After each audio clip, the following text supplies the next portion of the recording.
அனைவருக்கும் மாலை வணக்கம்.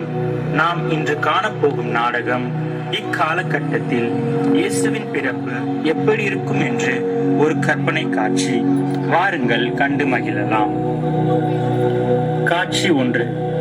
கேப்ரியல் என்னும் தூதன் தாவீதின் வம்சத்தான் ஆகிய யோசேப்பு என்னும் மனிதனுக்கு நிச்சயிக்கப்பட்டிருந்த மரியாள் என்னும் கன்னிகையின் வீட்டில் பிரவேசித்து கூறியதாவது: கிருபை பெற்றவளே வாழ்க, கர்த்தர் உன்னுடனே இருக்கிறார், ஸ்திரீகளுக்குள்ளே நீ ஆசீர்வதிக்கப்பட்டவள். உடனே அப்பெண் தன் மனதில், என்ன இவரு என்னென்னவோ சொல்றாரு, எதுக்காக இவரை நம்ம கிட்ட வந்து இப்படி சொல்றாரு என்று மிகவும் பயத்துடன் யோசித்துக் கொண்டிருந்தாள். உடனே தேவதூதன் மரியாளை நோக்கி, மரியாளே, பயப்படாதே, நீ தேவனிடத்தில் கிருபை பெற்றாய். இதோ நீ கர்ப்பவதியாகி ஒரு குமாரனை பெறுவாய், அவருக்கு இயேசு என்று பெயரிடுவாயாக. உடனே மரியாள் தேவதூதனை நோக்கி, நீங்க என்ன சொல்றீங்க?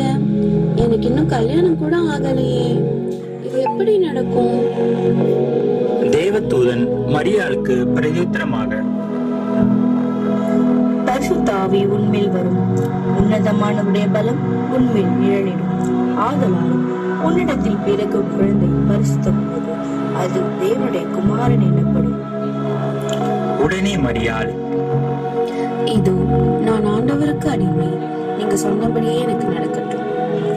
உடனே தேவதூதன் அவ்விடத்திலிருந்து சென்று விட்டான். என்னடா இவ திடீர்னு கர்ப்பம்னு சொல்றா, ஒண்ணுமே புரியலையே, என்ன பண்றதுன்னு தெரியல. இவளை கல்யாணம் பண்ணலாமா வேணாமா? அவனும் நல்ல பொண்ணுதான், ஆனா அந்த ஊர் என்ன சொல்லும்? இப்ப இவளை எப்படி நம்ம கல்யாணம் பண்றதுக்கு வேணான்னு சொல்லலாம்? யோசேப்பு இப்படி யோசித்துக் கொண்டிருக்கையில் தேவதூதன் யோசேப்பின் சொப்பனத்தில் கூறியதாவது: யோசேப்பே, உன் மனைவியாக மரியாளை சேர்த்துக் கொள்ள சந்தேகப்படாதே. அவளிடத்தில் உற்பத்தியாய் இருக்கிறது பரிசுத்த ஆவியினால் உண்டானது. அவள் ஒரு குமாரனை பெறுவாள், அவருக்கு இயேசு என்று பெயரிடுவாயாக. ஏனெனில் அவர் தமது ஜனங்களின் பாவங்களை நீக்கி அவர்களை ரட்சிப்பார். காட்சி 2. இயேசுவின் பிறப்பு. மரியாளுக்கு பிரசவ காலம் வந்த பொழுது யோசேப்பு பெத்தேல் என்னும் மருத்துவமனையில் அனுமதிக்கிறார். மரியாளுக்கு பிரசவம் நிறைவேறின பொழுது ஆண்டவராகிய இயேசு கிறிஸ்து பிறந்தார்.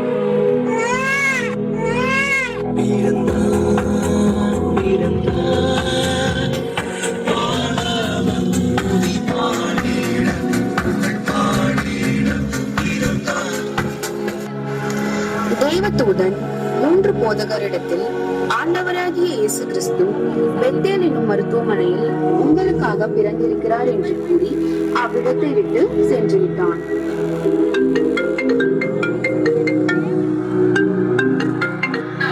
ஹலோ ஐயா, பிரைஸ் லார்ட் ஐயா. சொல்லுங்க ஐயா, பிரைஸ் லார்ட். என் பேர் ஜான்சன். எனக்கு கனவுல இயேசு கிறிஸ்து பிறந்திருக்கிறதாக தூதர் சொன்னாரு. அது உங்ககிட்ட சொன்னதாகவும் சொன்னாரு. ஆமாங்க ஐயா, என்கிட்டயும் சொன்னாரு, இன்னொரு பாஸ்டர் கிட்டயும் சொன்னதாகவும் சொன்னாரு. சரிங்க ஐயா, நம்ம 3 பேரும் ஒன்னா போயிட்டு அவரை பார்த்து அவருக்கு கிஃப்ட் எல்லாம் கொடுத்துட்டு வருவோம். சரிங்கய்யா, இப்ப எப்படி நம்ம போய் அவரை பாக்குறது? நமக்கு தான் அட்ரஸே தெரியாது. ஓலா, யூபர், ராபிடோலா போலாம்னு பார்த்தா இந்த தூதர் லொகேஷன் கூட சென்ட் பண்ணல. இப்ப என்ன பண்றது? உடனே வானத்தில் நட்சத்திரம் தோன்றி அவர்களுக்கு சரி, ஒரு கேபை ரெண்டுக்கு எடுத்து இந்த நட்சத்திரம் காட்டுற வழியே போலாம் என்று சொல்ல அனைவரும் கேப் புக் செய்து நட்சத்திரம் காட்டிய வழியில் சென்றனர்.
கரம் நீட்டும் வழி காட்டிச் செல்லும் உந்தன் மங்காவேடிச்சம்.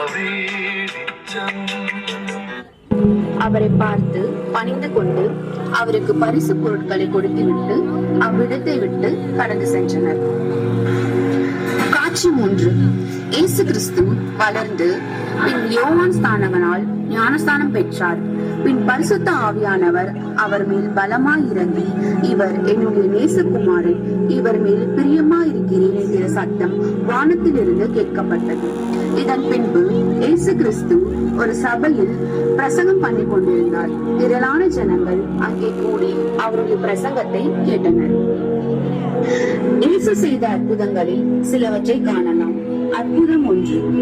கொரட்டூர் என்னும் இடத்தில் இயேசுவும் அவருடன் சீஷர்களும் திருமணத்திற்கு அழைக்கப்பட்டிருந்தனர். அவருடன் இயேசுவின் தாயாரும் அழைக்கப்பட்டிருந்தார். வாங்க வாங்க, வந்ததுக்கு ரொம்ப நன்றி. இருந்து சாப்பிட்டுட்டு தான் போகணும்.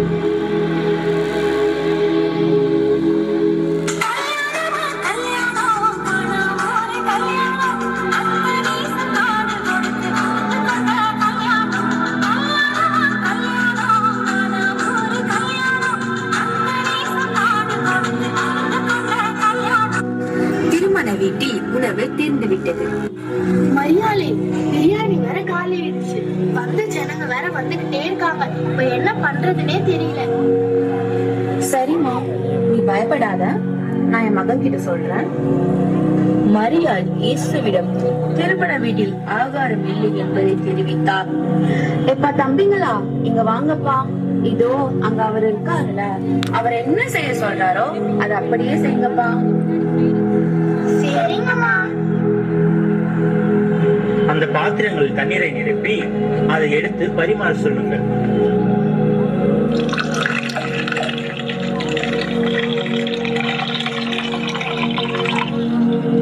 என்னடா இது?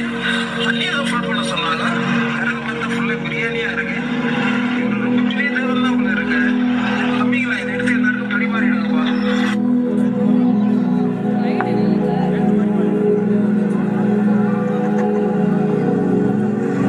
என்னடா இது? எல்லா இடத்துலயும் ஃபர்ஸ்ட் போடுற பிரியாணி தான் சூப்பரா இருக்கும், செகண்டா போடுற பிரியாணி சுமாரா தான் இருக்கும். ஆனா இங்க என்னடா டோட்டலா சேஞ்சா இருக்கு.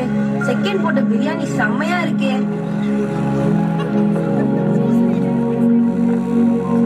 ஹாய் ஃப்ரெண்ட்ஸ், எல்லாம் எப்படி இருக்கீங்க? நம்ம சேனல்ல இப்ப லைவ் போகுது. நான் வந்து என் ஃப்ரெண்டோட ஃபங்க்ஷனுக்கு வந்திருந்தேன். பார்த்தா பிரியாணி காலி ஆயிடுச்சு. நான் லெக் பீஸ் எல்லாமே சாப்பிட மாட்டேன். சரி பிரியாணியா சாப்பிடலாம் பார்த்தா பிரியாணி காலி. அதுக்கப்புறமா என்ன, இங்க ஏசுன்னு ஒருத்தர் இருக்காராம். அவர் வந்து டப்பரால தண்ணி ஊத்த சொன்னாராம். அதுக்கப்புறமா பார்த்தா டப்பரா ஃபுல்லா பிரியாணிங்க. எல்லாருமே செம்ம ஷாக்கு. அதுக்கப்புறமா என்ன, இந்த மாதிரி மோர் வீடியோஸ் நம்ம சேனல்ல லைக் பண்ணுங்க, ஷேர் பண்ணுங்க, சப்ஸ்கிரைப் பண்ணுங்க, மறக்காம பெல் ஐகானை கிளிக் பண்ணுங்க. நானும் உங்களுக்காக ப்ரே பண்றேன், நீங்களும் எனக்காக ப்ரே பண்ணுங்க. பாய். காட்சி 4. அற்புதம் 2. இயேசுவானவர் கடைவீதியில் பிரசங்கம் செய்து கொண்டிருந்த பொழுது திரளான ஜனங்கள் அவரை சூழ்ந்து கொண்டனர். என்னடா இது, இந்த வயிறு வலி இப்படி போட்டு நம்மள வாட்டுது. சரியான பாடா தெரியலையே. கடவுளே, ஏன்னா எனக்கு இந்த வேதனையோ, எப்பதான் இது எனக்கு சரியாகுமோ, ஒண்ணுமே புரியலையே. சரி, மார்க்கெட்டுக்கு போய் மருந்தாச்சும் போய் வாங்கிட்டு வருவோம். அப்பயாச்சும் சரியாதான் பார்ப்போம். அண்ணா, இந்த மருந்து சீட்டுல இருக்கிற மருந்து கொஞ்சம் கொடுங்கண்ணா. ஏமா, நீயும் 12 வருஷமா என்கிட்ட மாத்திரை வாங்கிட்டு இருக்க, உனக்கு சரியான வழியே தெரியலையே. என்னண்ணா பண்றது? என் தலையில அப்படி எழுதிருக்கு, இப்படி நான் அவஸ்தை பண்ணணும்னு சொல்லிட்டு. சரி, அதை விடுங்கண்ணா. அங்கண்ணா ஒரே கூட்டமா இருக்கு. அதாம்மா நானும் சொல்லலான்னு வந்தேன். அங்க ஏசுன்னு ஒருத்தர் வந்திருக்காருமா. அவர் கை வச்சா எல்லாமே சரியாயிடுதாமா. கண்ணு தெரியாதவங்களுக்கு கண்ணு தெரியுதா, காது கேட்காதவங்களுக்கு காது கேக்குதா. நீயே வேணா அங்க போய் ஒரு வாட்டி ட்ரை பண்ணி பாருமா, உனக்கும் சுகம் கிடைக்கும்ல. சரிங்கண்ணா, நான் போய் பாக்குறேண்ணா. ரொம்ப நன்றி நான் சொன்னதுக்கு.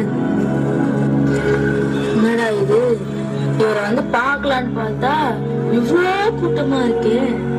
எப்படி இவரை பாக்குறதுனே தெரியல. எப்படியாச்சும் உள்ள நுழைஞ்சாச்சும் அவரை பார்த்துடணும். அவரை பார்க்க முடியலன்னா கூட பரவாயில்ல, அவரை தொட்டு விட்டாச்சும் வந்துடும். அவரை தொட்டா கூட போதும்பா, எனக்கு நல்ல நல்லா சுகமாயிடும், என் வயிறு எல்லாம் போயிடும் நான் நம்புறேன். தொடுறதுக்காச்சும் எனக்கு ஒரு வாய்ப்பு கிடைச்சா நல்லா இருக்குமே. மனம் திரும்புங்கள், தேவனுடைய ராஜ்யம் சமீபமாக இருக்கிறது. பிதா உங்களில் அன்பாய் இருக்கிறார். வருத்தப்பட்டு பாரம் சுமக்கிறவர்களே, நீங்கள் எல்லோரும் என்னிடத்தில் வாருங்கள், நான் உங்களுக்கு இளைப்பாறுதல் தருவேன். முதலாவது தேவனுடைய ராஜ்யத்தையும் நீதியும் தேடுங்கள், பின்பு இவைகள் எல்லாம் உங்களுக்கு கூட கொடுக்கப்படும். யார் என் வஸ்திரத்தை தொட்டது? ஆண்டவரே, இவ்வளவு பேர் நிக்கிறாங்க, யார் தொட்டன்னு கேக்குறீங்க? நான் தான் உங்களை தொட்டேன், என்னை மன்னிச்சிருங்க. எனக்கு 12 வருஷமா இந்த வழித்தொழில ரொம்ப அவஸ்தப்பட்டேன் ஆண்டவரே. எனக்கு என்ன பண்றதுன்னே தெரியல.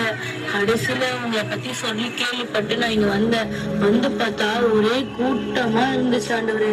தொடுறதுக்கு உங்களை பார்க்கவே என்னால முடியல. அதனால உங்களை தொட்டுட்டாச்சு நம்ம போயிடலாம். உங்க வஸ்திரத்தை தொட்டுட்டா எனக்கு சுகமாயிடும் நான் நம்புறேன் ஆண்டவரே. இப்ப எனக்கு என்னோட வேதனை நீங்க நான் இப்ப நல்லா இருக்கு ஆண்டவரே, நல்ல உணர்வு ஆண்டவரே. உங்களுக்கு ரொம்ப நன்றி ஆண்டவரே. மகளே, உன் விசுவாசம் உன்னை ரட்சித்தது. நீ சமாதானத்தோட போய் உன் வேதனை நீங்கி சுகமாயிரு. ஹாய் ஃப்ரெண்ட்ஸ், நான் பாத்தீங்கன்னா இன்னைக்கு மார்க்கெட்டுக்கு வந்திருக்கேன். நான் தக்காளி வெங்காயம் வாங்கலான்னு வந்தேன். பாத்தீங்கன்னா தக்காளி வெங்காயம் ரேட் எல்லாம் விலைவாசிலாம் ரொம்ப ஏறிடுச்சு ஃப்ரெண்ட்ஸ். சரி, அதை விடுங்க ஃப்ரெண்ட்ஸ். நம்ம போன வீடியோல என் ஃப்ரெண்டோட மேரேஜ்ல இயேசு ஒருத்தர் பார்த்தோன்னு அவங்க இந்தியா வந்திருந்தாரு ஃப்ரெண்ட்ஸ். ஒருத்தவங்களுக்கு 12 வருஷமா வயிறு வலி இருந்துதான். அவங்க என்ன ஹாஸ்பிட்டலுக்கு போய் மருத்துவம் பார்த்தா அவங்களுக்கு வயிறு வலியே சரியாகலையா. அவங்க இந்த இயேசுவை பார்த்தா அவங்க ட்ரெஸ்ஸை வந்து எப்படியாவது தொடங்கும் சொல்லி தொட்டதுக்கு அப்புறம் அவங்களுக்கு வயிறு வலி சரியாயிடுச்சா ஃப்ரெண்ட்ஸ். நம்பவே முடியல, எனக்கும் அப்படிதான் ஃப்ரெண்ட்ஸ் இருந்தது. சரி வாங்க ஃப்ரெண்ட்ஸ், நம்ம அந்த அக்கா கிட்டே போய் கேட்போம். ஹாய்க்கா, உங்களுக்கு 12 வருஷமா வயிறு வலி இருந்துதாங்க. நீங்க ஏசப்பாவுடைய ட்ரெஸ் தொட்ட உடனே சரியாயிடுச்சாமே, உண்மையாக்கா? அதை பத்தி கொஞ்சம் சொல்லுங்களேன். ஆமாம்மா, நானும் 12 வருஷமா இந்த வயிறு வலியில ரொம்ப கஷ்டப்பட்டேம்மா. இருக்கிற சொத்தெல்லாம் வித்து எனக்கு இருந்தது எல்லாத்தையும் இழந்து மருத்துவம் பார்த்தோம்மா. ஆனா எனக்கு எதுவும் சுகம் கிடைக்கலம்மா. கடைசியா இயேசுவை பத்தி சொல்லி கேள்விப்பட்டு அவர் பார்த்த பிறகு அவர் வஸ்திரத்தை தொட்டதுக்கு அப்புறம் இப்ப நான் நல்லா எனக்கு சுகத்தை கிடைச்சுதான் நான் உணர்றேம்மா.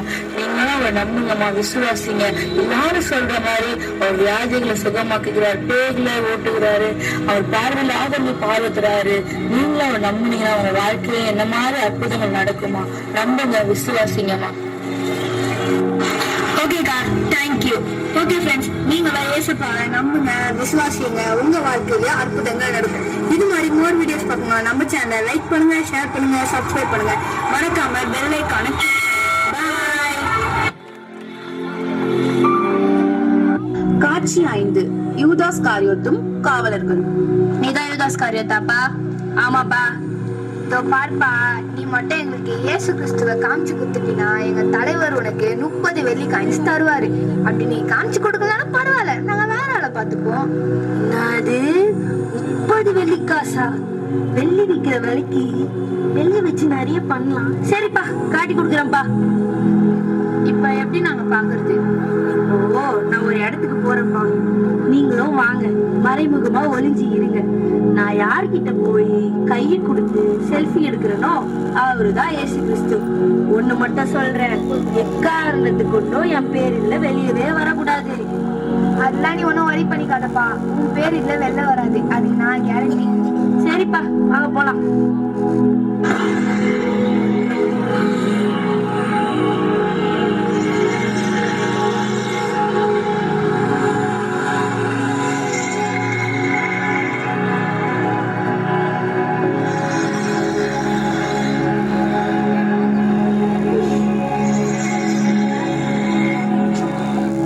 சீஷர்களே, நீங்கள் 1 மணி நேரம் கூட விழித்திருந்து ஜெபம் செய்ய மாட்டீர்களா?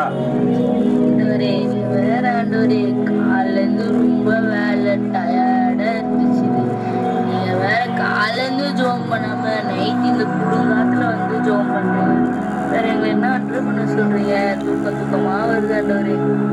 என்னை காட்டி கொடுக்கிறவன் இதோ வந்து விட்டான், எழுந்திருங்கள் போ. வா என் சிநேகிதனே. ஆண்டவரே, உங்க கூட நான் ஒரு செல்ஃபி எடுத்துக்கிறேனே.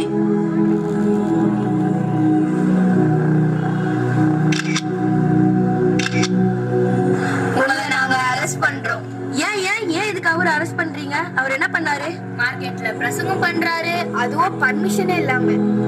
இவர் தொட்டா நோயெல்லாம் போயிடுதான், அவர் தொட்டா பேய்லாம் ஓடுதான். நாங்க கோடி கோடியா குத்த ஹாஸ்பிட்டல் கட்டி வச்சா இவர் தொட்டு நோயெல்லாம் போயிட்டா அப்ப நாங்களாம் எங்க போறது? அதனால நாங்க அவரை அரெஸ்ட் பண்றோம். இங்க பேருப்பா, நீ ஒதுங்கிட்டீங்கன்னா உனக்கு நல்லது, இல்லனா உங்க எல்லாரையும் ஒரு கூட்டாளி தான் சொல்லி உங்களே உள்ள தூக்கி போட்டுருவோம். ஐயோ, நான் போயிடுறேன்ப்பா. வணக்கம் தலைவரே. வணக்கம் வணக்கம். ஏன் இவரை அரெஸ்ட் பண்ணீங்க? நீங்க தானே தலைவரை கைது பண்ண சொன்னீங்க. அடப்பாவீங்களா, நான் எப்படா அவரை அரெஸ்ட் பண்ண சொன்னேன்? அந்த திருட பரபாசை தான் அரெஸ்ட் பண்ண சொன்னேன். சரி சரி, அப்படி அவர் என்ன தப்பு செஞ்சாரு? இவரு மார்க்கெட்ல பர்மிஷனே இல்லாம பிரசங்கம் பண்ணிருக்காரு. அது மட்டும் இல்ல, இவர் கை வச்சா நோயெல்லாம் போதான், பேயெல்லாம் ஓடுதான். நம்ம கவர்மெண்ட் கோடி கோடியா குத்த ஹாஸ்பிட்டல் கட்டி வச்சா இவர் கை வச்சு நோயெல்லாம் போயிட்டா அப்ப நம்ம எங்க போறது? இப்ப இவங்க 2 பேரும் என்ன பண்ணலாம், நீங்களே சொல்லுங்க. இயேசுவை சிலுவையில் அறையுங்கள், பரபாசை விடுதலை செய்யுங்கள். இயேசுவை சிலுவையில் அறையுங்கள், பரபாசை விடுதலை செய்யுங்கள். இயேசுவை சிலுவையில் அறையுங்கள், பரபாசை விடுதலை செய்யுங்கள்.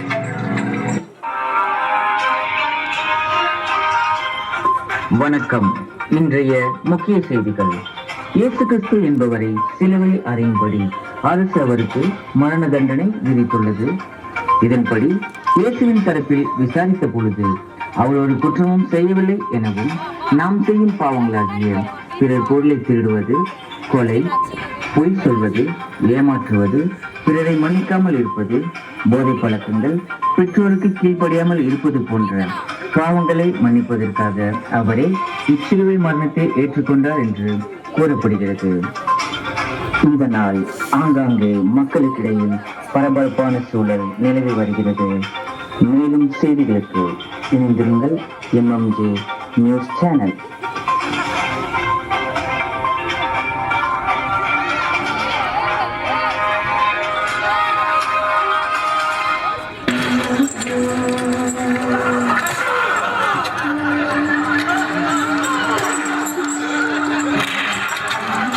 இவருடைய ரத்தப்பழி எங்கள் மேலும் எங்கள் பிள்ளைகள் மேலும் வரட்டும்.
ஹாய் ஃப்ரெண்ட்ஸ், இப்போ ரொம்ப சோகமான விஷயத்த ஷேர் பண்ண போறேன்.